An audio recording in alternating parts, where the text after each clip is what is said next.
Assalamualaikum warahmatullahi wabarakatuh. Alhamdulillah, ala kulli ni'amillah, wala haula wala quwata illa billah. Masa Silvanus yang dirahmati oleh Allah, jumpa lagi dengan program Kabar Petang.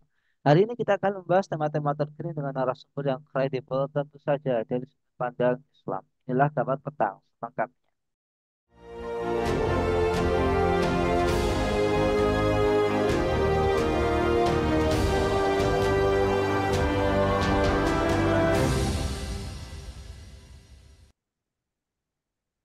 Pemirsa, mantan Menko Polhukam sekaligus pakar hukum tata negara Mahfud MD menggunakan nada satir dalam mengkritik pemerintahan Joko Widodo saat ini. Dalam cuitan di akun media X pribadinya, Mahfud mengutip sebuah pepatah Turki tentang pemerintahan. Dia mengungkapkan bahwa pepatah itu diperolehnya dari kiriman seorang teman mantan pejabat tinggi yang tidak disebutkan namanya. Seorang teman mantan pejabat tinggi mengirim pepatah Turki ini kepada saya. Kalau badut menghuni istana, dia bukannya jadi raja, melainkan istanalah yang menjadi panggung sirkus. Tulis Mahfud. Apakah ini bentuk sindiran terhadap individu dalam kekuasaan yang tidak kompeten? Apakah kualitas kepemimpinan dalam politik demokrasi sangat buruk? Kemudian apakah badut dan bandit politik selalu membayangi Indonesia? Untuk membahasnya kami terhubung dengan analis politik dan media Bung Hanif Kristianto. Assalamualaikum Bung Hanif. Waalaikumsalam warahmatullahi wabarakatuh, Mas Nanang. Gimana kabarnya Bung? Alhamdulillah, baik. Bung Hanif, mantan Menko Polhukam Mahfud MD menggunakan nada satir dalam mengkritik pemerintahan Jokowi. Ia sempat menyebut badut menghuni istana. Nah, bagaimana tanggapan Bung Hanif terhadap kritik tersebut? Ya, ini kalau sebagai seorang pejabat tinggi ya, atau dulu mantan pejabat petinggi, pejabat tinggi dan juga pernah mencalonkan diri menjadi cawapres tentunya kemarin. Dan ini juga memunculkan kesadaran diri kita bahwa Pak Mahfud sendiri sebetulnya sebelumnya kan juga pernah mengatakan ya, jadi orang yang baik masuk ke sistem itu ya awalnya malaikat saja bisa jadi setan. Nah, itu yang pertama ya. Yang mungkin bagi pemirsa dan kita semua masih teringat itu. Nah, apalagi ini berkaitan dengan kondisi perpolitikan kekinian dan juga fakta hukum yang ada. Nah, karenanya ini menjadi sebuah lompatan besar ya. Bagaimana sebuah nalar kritis yang selama ini jarang sekali dimiliki oleh orang-orang yang mungkin pernah duduk di kursi jabatan, ya kan? Nah, kadang-kadang kritis itu baru muncul kalau dia menjadi oposisi ya. Nah, berbeda ketika menjadi koalisi, biasanya kekritisannya hilang. Nah, ini yang tampaknya di negeri ini sering terjadi ya. Dan ini juga politik yang dimainkan oleh penguasa juga demikian ya. Jadi seolah-olah yang bersama mereka ketika berkoalisi atau membantu pemerintahan itu menjadi seorang teman. Nah, giliran teman mengkritik ya, tiba-tiba misalnya diundurkan, dipecat ya, atau digantikan oleh yang lain. Nah, karenanya ini merupakan suatu langkah yang bagus ya dari Pak Mahfud MD untuk melakukan kritik ini dan ketika itu dicuitkan di Twitter yang memang menjadi media orang-orang pintar ya. Nah, yang itu di situ memang kita tidak sedang mencari hiburan ya kalau di Twitter ya, tapi mencari informasi dan juga dihuni oleh para politisi atau orang-orang pintar, maka ini bisa menjadi sebuah pemberitaan yang menggelinding besar bahkan media-media pun juga mengutip ya cuitan Pak Mahfud itu sehingga ungkapan atau cuitan beliau itu juga menjadi viral. Seperti itu Mas Nanang. Baik Bung Hanif, apakah ada indikasi pemerintahan telah melakukan akrobat hukum demi kepentingan politiknya? Ya, sebetulnya bukan hanya indikasi ya, tapi sudah berat kan sudah jelas ya begitu jelas ya. Bagaimana penguasa itu juga membuat akrobat hukum ya, jadi merubah aturan seenaknya sendiri ya, yang menguntungkan bagi dirinya. Dan ini menjadi indikator atau juga ciri-ciri bahwa ketika hukum itu diserahkan kepada manusia atau itu hukum buatan manusia, maka biasanya hukum itu disesuaikan dengan kepentingan manusia ya, disesuaikan dengan kepentingan kelompoknya ya, kemudian partainya ya, atau juga keluarganya. Nah, dan Pak Mahfud juga ya mumpung masih berkuasa ya silakan saja sesuka hatinya kan gitu mumpung masih punya posisi. Nah, Nah, ini juga aji mumpung yang dilakukan oleh para penguasa di negeri ini. Dan bahkan praktek-praktek seperti itu tidak hanya di kalangan pejabat tinggi ya. Jadi dari pejabat yang paling bawah pun juga demikian. Nah, ini kalau kita mengindikasi dari hukum buatan manusia. Nah, dan tentu akrobat ini juga akan menjadikan sebuah umpan balik ya bagi para pengkritik ataupun juga orang-orang yang yang mengkritisi penguasa itu mempunyai bahan ya tersendiri. Dan saya kira ini juga menjadi perenungan bagi kita semuanya ya, bagaimana tingkah pola para penguasa itu memperlakukan hukum ya, yang katanya mereka juga kita ini harus taat hukum ya, konstitusi di atas segalanya dan sebagainya. Giliran ketika berkuasa memiliki posisi konstitusi dirubah-rubah. Nah, ini juga yang atas saja tidak taat konstitusi, gimana yang bawah kan gitu ya. Contoh yang tidak baik ya bagi rakyat di negeri ini. Karenanya kita juga melihat bagaimana hukum di negeri ini juga menjadi amburadul kan begitu. Terus bagaimana cara untuk mengatasinya ya? Dari mana langkahnya? Kan kita juga bingung ya melihat hukum seperti ini. Karenanya sekali lagi ini pelajaran penting bagi rakyat Indonesia bahwa hukum ya ketika itu diserahkan kepada manusia, apalagi juga ketika itu dikuasai oleh orang-orang yang tidak memahami hukum atau landasan hukum, maka bisa saja dengan mudah menyelewengkan ketika mereka berkuasa. Ini beda dengan hukum yang memang berasal dari Allah Subhanahu wa taala. Seperti itu, Mas. Baik, Bung Halim, apakah sistem demokrasi di Indonesia selalu dibayangi oleh bandar, badut, dan bandit politik? Lalu apa saja, lalu siapa saja mereka ini, Bung Halim? Ya, kalau sistem demokrasi yang memang semenjak awal itu kan dibangun dari sekulerisme ya. Jadi memisahkan agama dari kehidupan ya. Agama dipinggirkan, tidak boleh mengatur sebuah kenegaraan ataupun sistem kebangsaan. Nah, giliran ada upaya untuk menjadikan Islam misalnya atau agama itu sebagai sebuah tatanan dalam kehidupan, mereka menolak ramai-ramai. Nah, tidak hanya itu, demokrasi juga ditopang oleh liberalisme, kebebasan.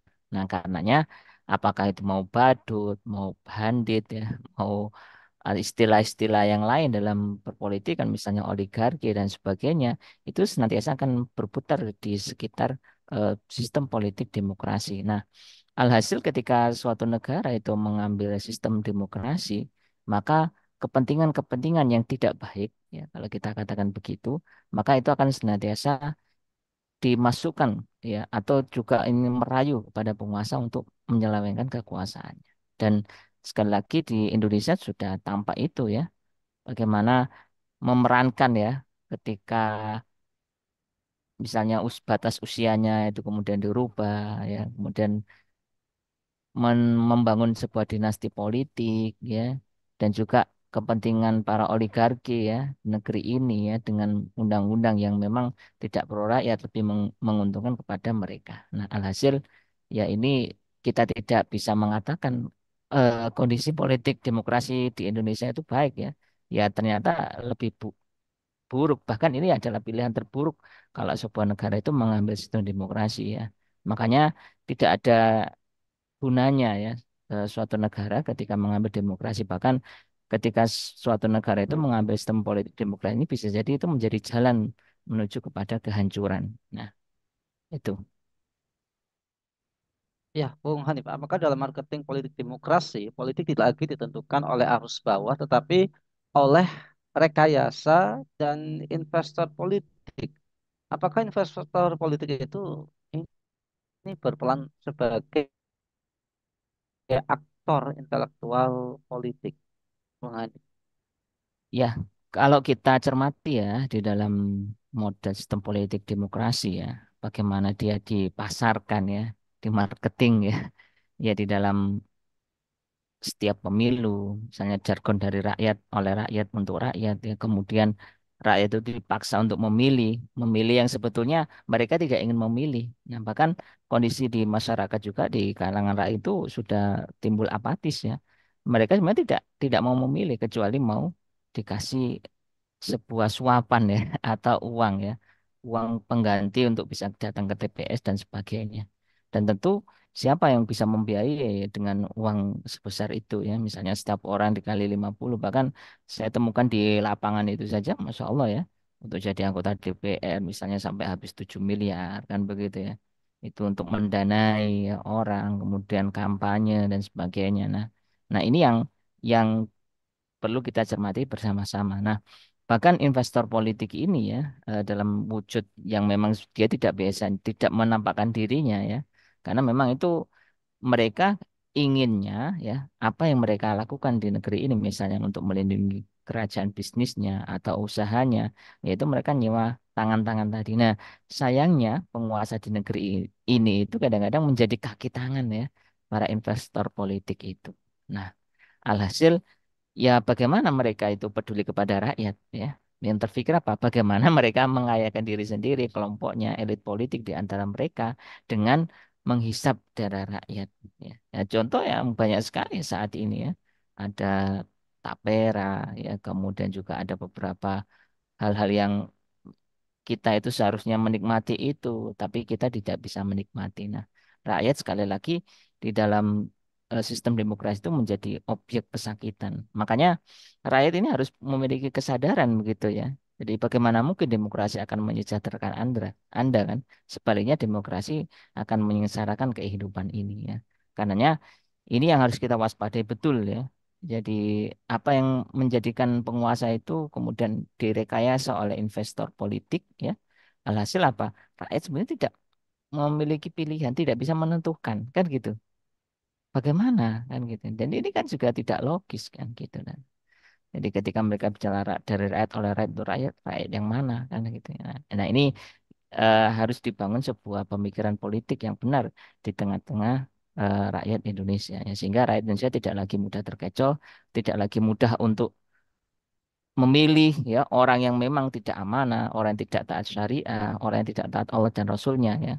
Bahkan rakyat ini seharusnya memiliki sebuah keberanian politik ya untuk mengkritisi ya, untuk memberikan solusi ya.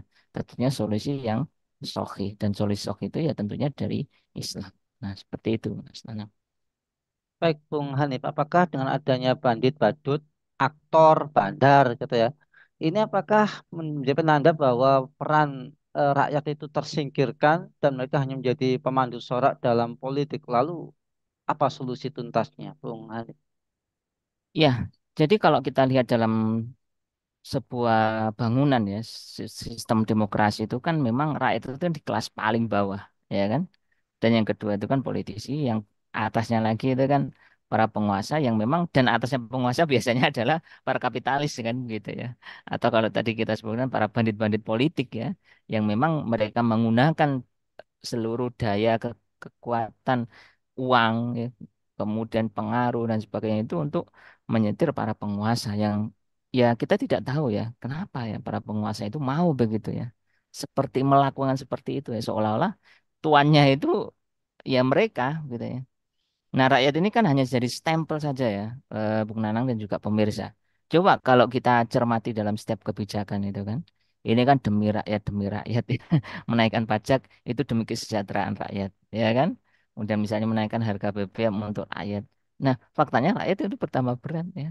Sementara misalnya ketika buruh ya, kemudian dipotong untuk tapera ya, sedangkan gajinya tidak naik misalnya, kemudian mereka juga sudah punya rumah dan sebagainya nanti ya bermacam-macam potongan-potongan yang lain itu. Nah, ini kan juga menunjukkan itu. Bahkan sebetulnya rakyat itu kan hanya dipakai ya ketika musim kampanye di dalam pemilu aja, gitu dah. Selepas itu ya mereka berpikir bagaimana mereka itu tetap bisa berkuasa, melanjutkan ke periode berikutnya. Ya sampai-sampai jangan sampai ada orang lain yang bisa masuk pada lingkaran kekuasaan. Makanya sangat penting kalau tadi ya yang disampaikan misalnya kalau badut-badut politik masuk istana, maka istana itu menjadi sebuah sirkus. Kan gitu. Tidak hanya sirkus dalam hukum, tapi juga blunder-blunder yang mereka lakukan sendiri. Dan ini kan sebenarnya akan mempercepat ya sebuah keruntuhan rezim atau kekuasaan itu ya. Apalagi nanti kalau muncul misalnya tekanan ekonomi, ya, ekonomi yang sulit dan sebagainya, malah itu akan mempercepat. Nah, karenanya di sini saya berpesan kepada rakyat Indonesia khususnya yang juga memang mayoritas Muslim, maka tidak ada pilihan lain kecuali kita ya meninggalkan sistem politik yang rusak ini ya, sistem politik demokrasi. Nah, hal ini berbeda dengan sistem politik Islam yang memang di dalam Islam itu kan mengatur seluruh kehidupan itu dengan syariat Islam secara menyeluruh ya, baik itu bernegara, kemudian ketika memilih pemimpin, ketika seorang pemimpin berkuasa dan sebagainya. Nah, dan rincian-rincian itu ada di dalam politik Islam dan tidak ada di sistem yang lain ya. Bahkan tujuan atau esensi dari politik Islam itu kan bagaimana seorang pemimpin itu ketaatannya itu hanya kepada Allah dan Rasulnya. Kan begitu, ya. Bukan kepada oligarki, bukan kepada ketua partai atau kepada intelektual politik yang itu nyamar jadi badut politik tadi, yang mereka jadi investor politik.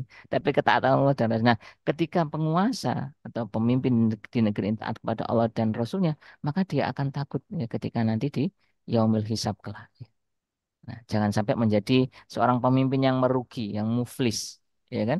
Datang rakyatnya mengadu kepada Allah, ya awalnya pahalanya sholat hilang, pahalanya haji hilang, semua pahalanya hilang, giliran dosa kemudian ditimpakan lagi. Nah, ini masya Allah ya. Nah, itulah ketika jadi seorang penguasa. Makanya ini menjadi perenungan kita bahwa kembalilah kepada politik Islam dan ini insya Allah akan memberikan kesejahteraan dan juga keberkahan. Seperti itu, Mas Nanang. Baik, terima kasih Bung Hanif atas pemaparannya. Semoga kita mendapatkan banyak manfaat darinya. Semoga Bung Hanif sekeluarga senantiasa dalam perlindungan Allah Subhanahu wa taala dan keluarga beliau dijadikan keluarga yang sakinah mawaddah warahmah. Amin ya rabbal alamin. Baiklah pemirsa Khilafanus yang dirahmati Allah, demikianlah program kabar petang kita pada hari ini. Jangan lupa untuk like, komen, share dan subscribe sebanyak-banyaknya. Semoga menjadi amal kebaikan kita di dunia maupun di akhirat nanti. Saya Nanang Setiawan untuk diri sampai jumpa di lain kesempatan dan wassalamualaikum warahmatullahi wabarakatuh.